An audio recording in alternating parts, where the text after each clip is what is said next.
Well, good afternoon and welcome to MedTech Crossroads, this special edition live at the MedHealth Mixer. I want to, I'm thankful for our friends Kristen and James who are behind the scenes making this all happen for us, and thankful to MedHealth for making the day happen. I'm very thankful for the process. I've got two wonderful guests today. My first guest is Deborah Livneh, who is the entrepreneur in residence at WeTech Alliance, and she's the interim executive director with WECAN Investors in Windsor, Ontario. She's also a former co-founder of a medical device company. Deborah, are you there? I'm here. Hey, it's good to see you. Good to see you. We can see you. We're going to stop this Yeah, thing there so we can both be on the screen together. yeah, Deborah, yeah. thanks for being with us. I hope you're enjoying the day here that's been put together. Fantastic. So far, I had so many meetings with amazing entrepreneurs. So it's been fantastic so far. That's so cool.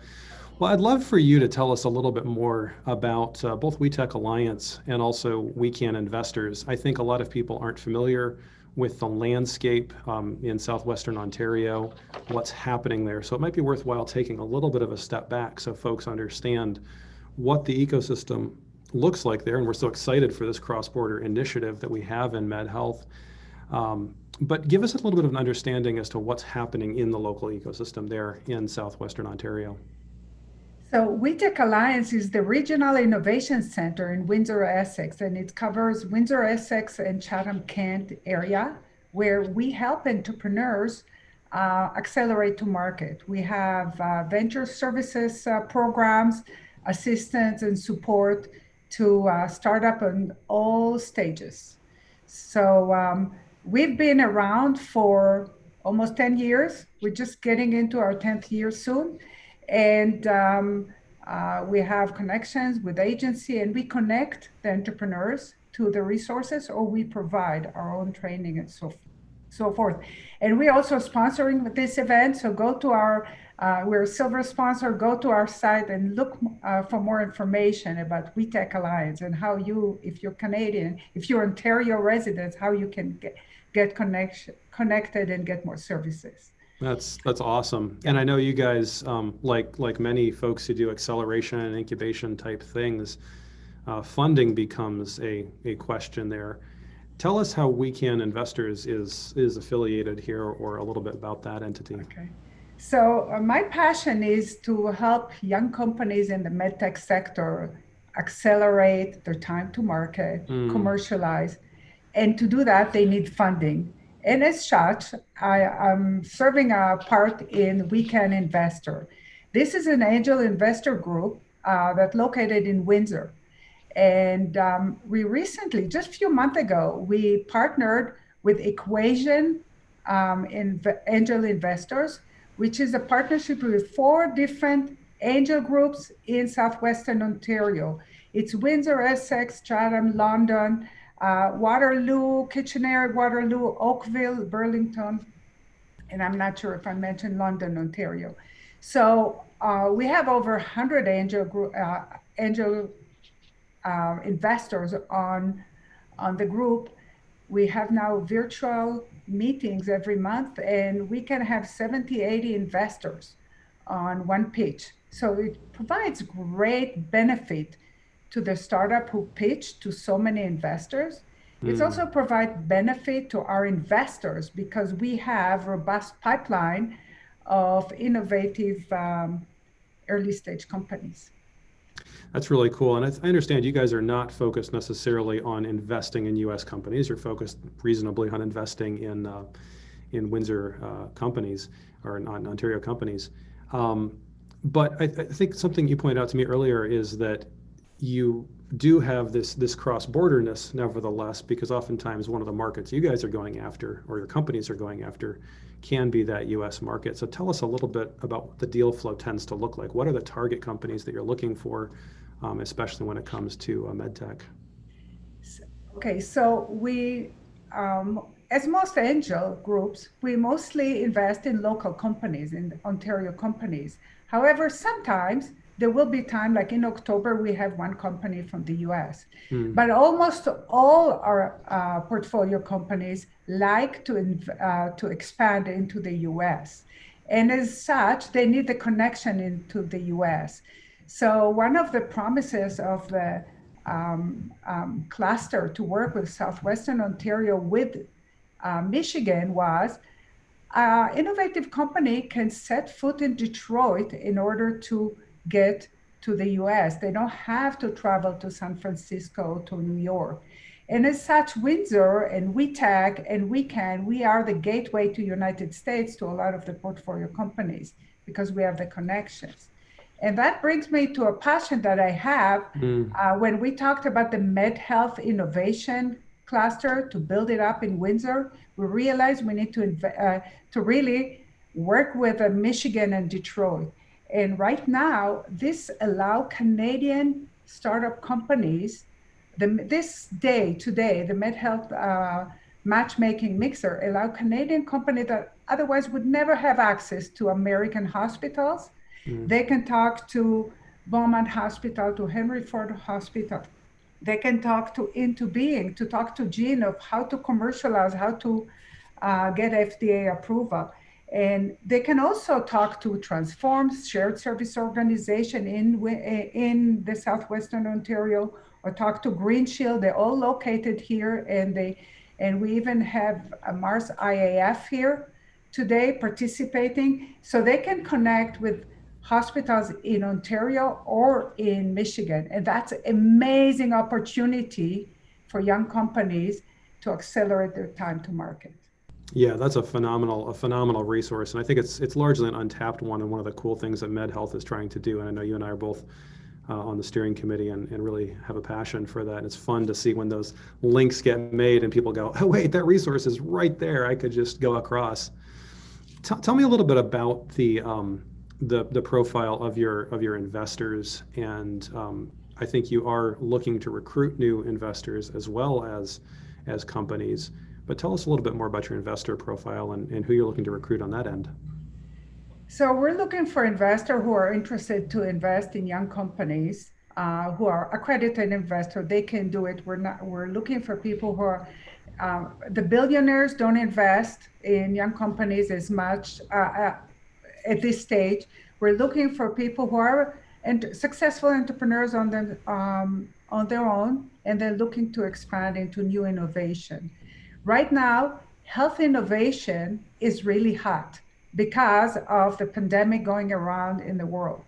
So they're more and more looking for this area of investment. It is complex, as you know, Jean. It has its complication. You need to have patience. You need to have the expertise. So we have more and more investors with those expertise, but a lot of them in the Windsor area are more in manufacturing. And we like to invest in innovation in manufacturing, even healthcare manufacturing or MedTech in manufacturing. So we're looking to recruit investor in our region to be willing to be open up to new innovation. Mm. And when they fund the early stage companies, they help them with their advice, with their connections, and it's benefiting the region. Yeah, that's awesome. Well, now you're no stranger to early stage companies. You yourself did a MedTech startup, which you exited. We were going to start here actually, but tell me just a little bit about the kinds of lessons that you take away from experiences like that in your role, both as a mentor and also leading this WECAN investors. Well, investing in this type of sector is somewhat more complex Mm. because of the regulatory environment. You have to have the science, you have to have the FDA approval or Health Canada approval. In case of medtech companies in Canada, they have to have both. If they want to operate in Canada and expand to the US, they also have two different healthcare systems to tap on. So what I learned is, as investors, you have to understand the market, you have to have the expertise or recruit the expertise, and you have to have the patience. So lesson learned for Mm. the startup, You got to know you need a lot of funding in order to get to your goal and get to the market. Yeah, no, that's great advice. I want to open up to our audience for questions and see if there's any questions from our live audience for Deborah, either on WeTech Alliance in Southwestern Ontario, or WECAN investors, and whether from the company or investment side. We would take any questions you have for Deborah right now. While we're waiting for any of those to come in, how have you been finding, Deborah, the whole balance of doing things? It used to be so easy just to, pop across the border or whatever for Canadians or Americans to go back and forth, and obviously all of that's changed. How has that been affecting you and the companies you see and the investors you see and the community as a whole? What's happening?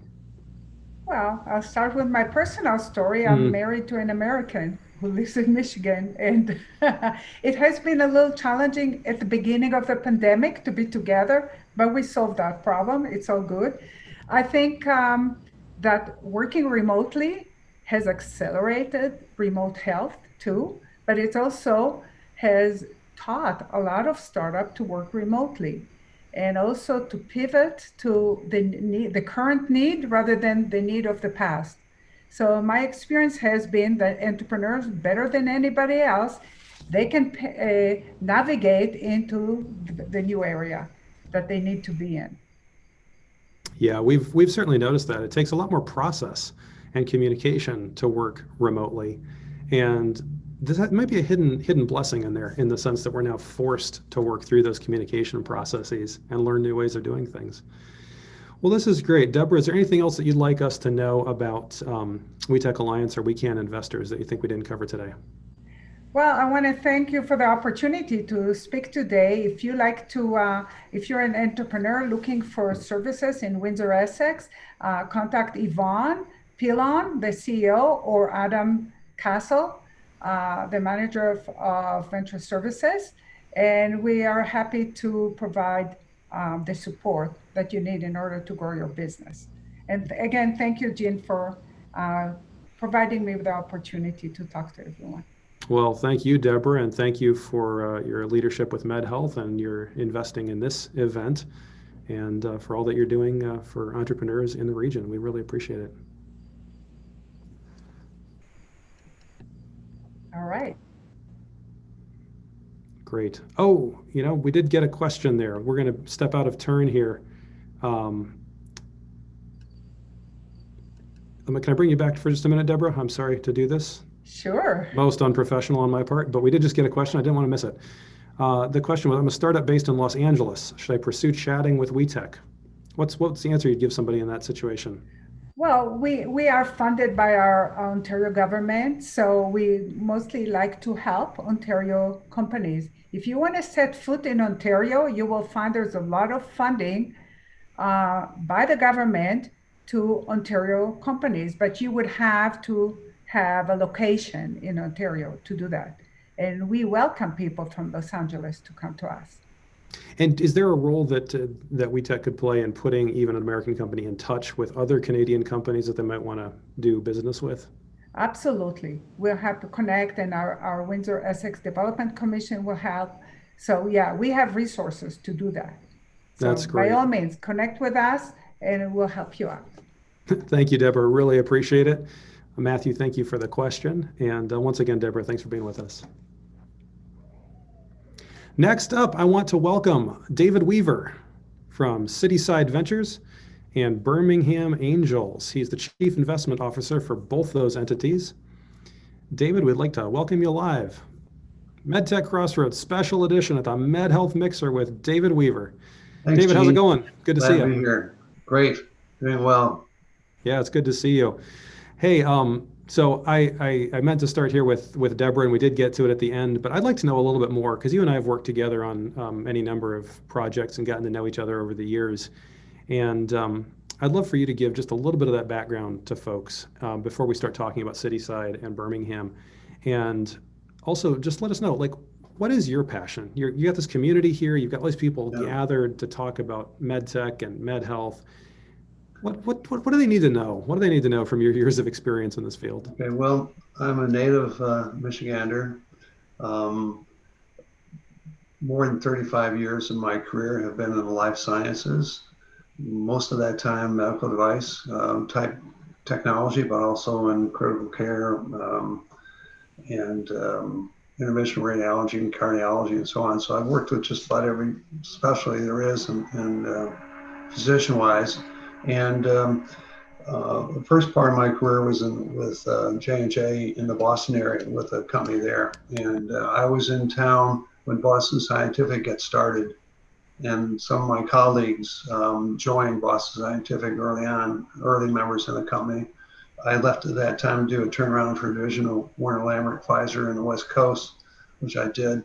So I've done a number of different turnarounds in the medical space. I've been CEO of a couple of different startup companies, helped raise money for them. I've been through angel round, and venture round, and an IPO as an officer of the company. So I know what all those things are. I know how painful it is to raise money and wait a long time to find out it's no, or if it's yes. Why did you take so darn long? Because I'm running out of cash. So I understand the pains there. I started Great Lakes Angels, the first group in Michigan in 2002. A couple of years later, the Angel Capital Association got formed. I'm a charter member of that organization. A little bit later than that, the Michigan Angel Venture Capital Association got formed. I'm a charter member of that. I'm a charter member of the MIT Enterprise Forum that got started here in Michigan. So my passion's always been with early stage companies. And having been in it myself and knowing that innovation comes from new startups and stuff like that. And medicine is an evolving technology. I'm always anxious to be in the leading edge of helping bring new patient care technology to the hospitals and to the world, and love the space. For Deborah's sake, my wife is Canadian. She's from the Sioux, and we have relatives in Windsor on her side.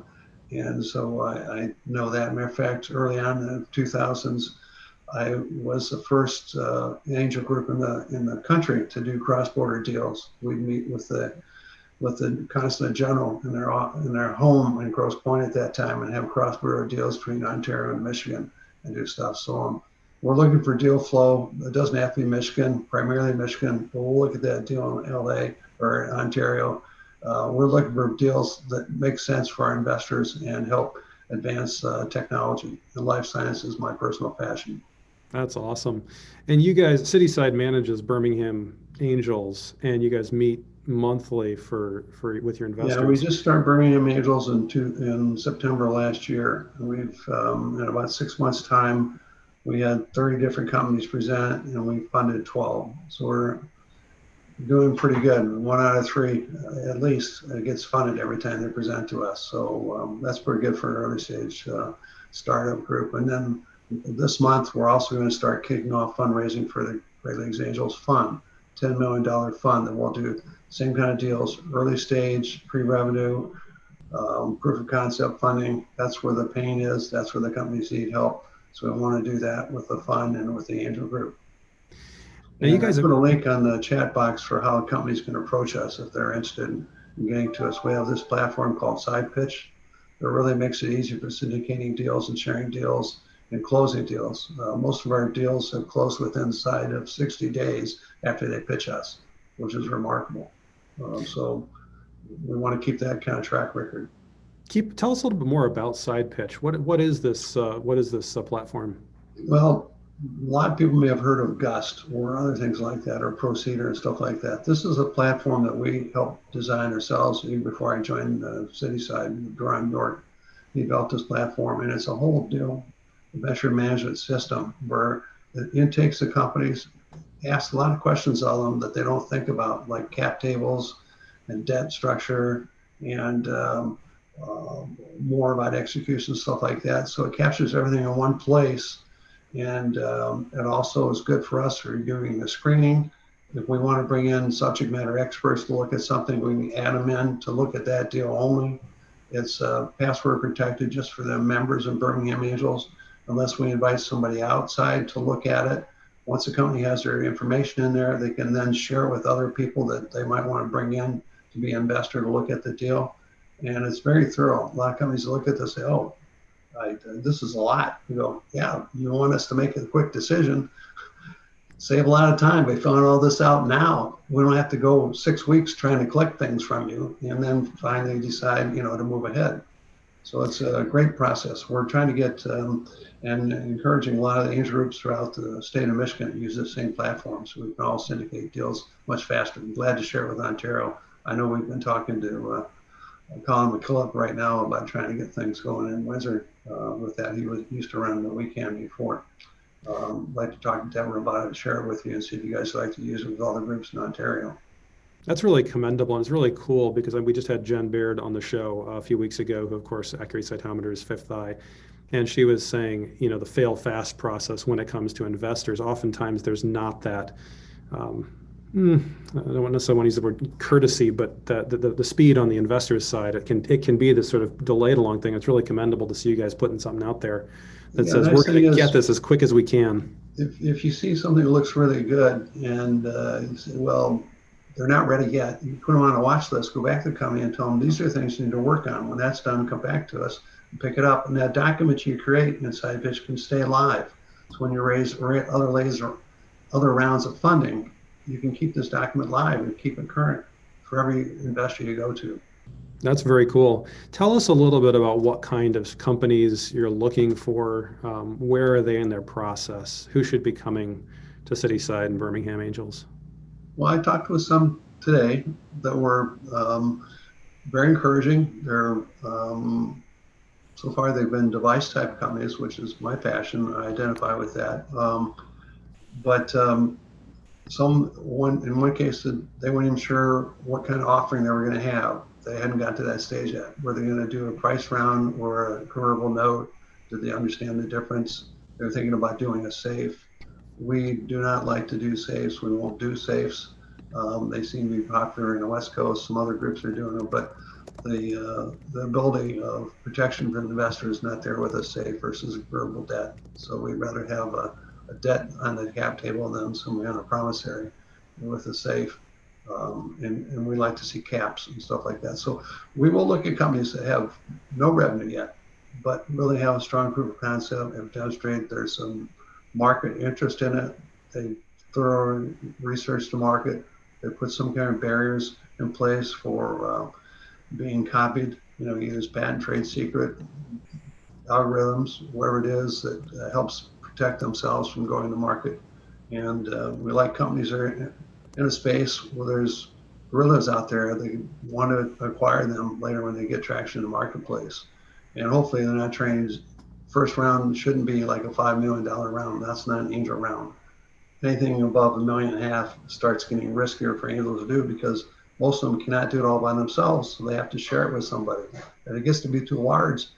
You don't want to be first one in and think they still have $1.5 million to go.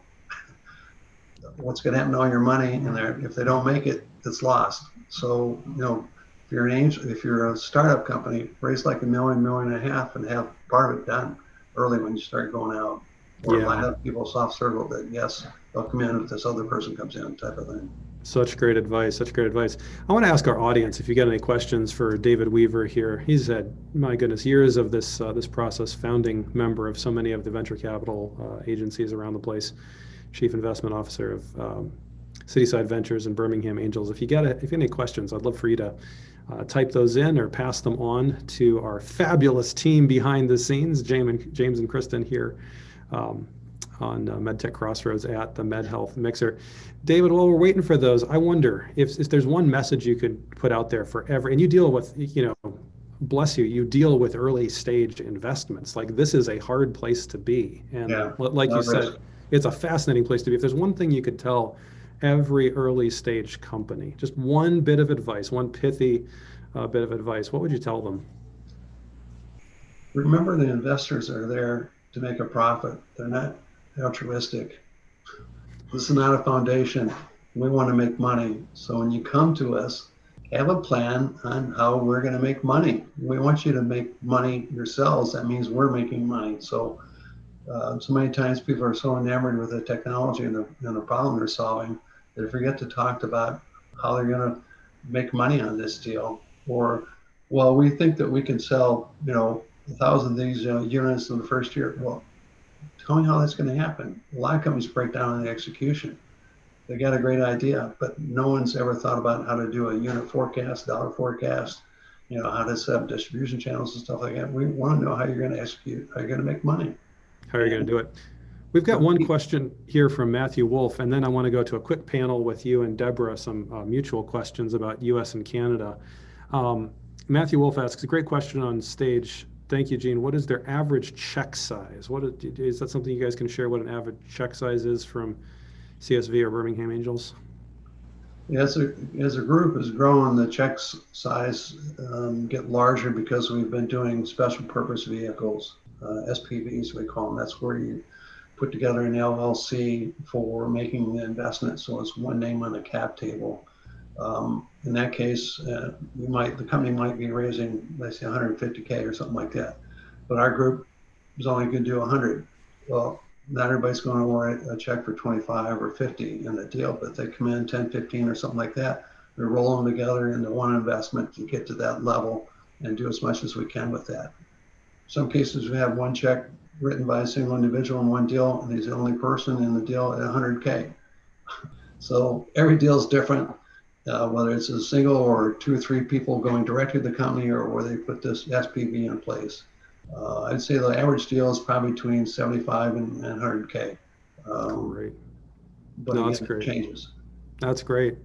Well, David, as an end to this session, I want to thank you for being here representing CitySide Ventures and Birmingham Angels, but I'd like for you to stay on the line because we had a question come in, and we've got Deborah Livneh back, which I think is fascinating, especially because this is being done at MedHealth, which is a cross-border initiative between Southeast Michigan and Southwestern Ontario.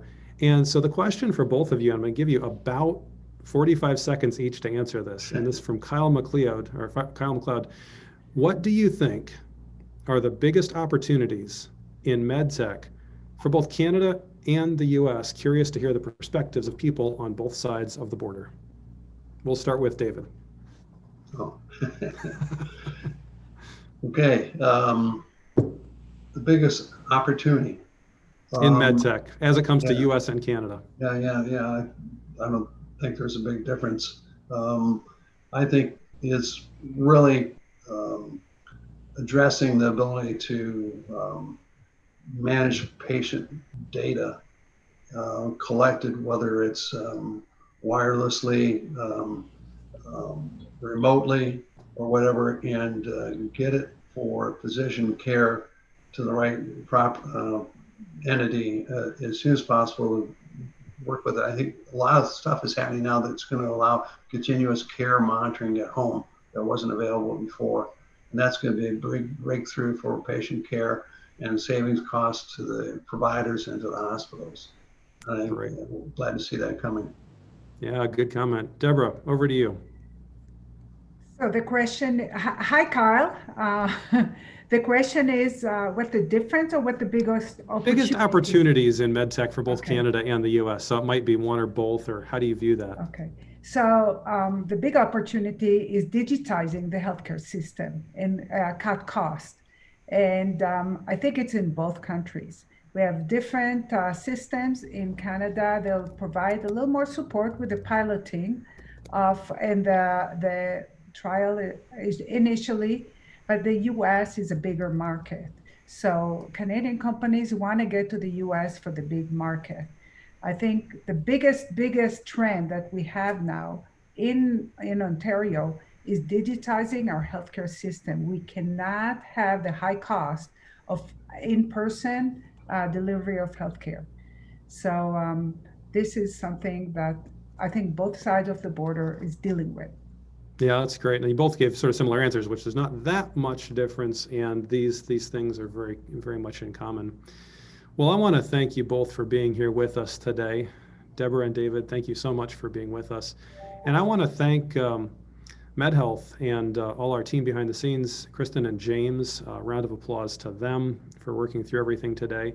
I want to thank each of you for being here. And just a reminder, you can tune in every Friday at 2 p.m. Eastern for MedTech Crossroads, where we have these kinds of conversations, as well as FDA education and just a chance for the community to connect. And now we get to do that all very remotely. So wherever you're tuning in from, Have a great day, and thanks for being with us.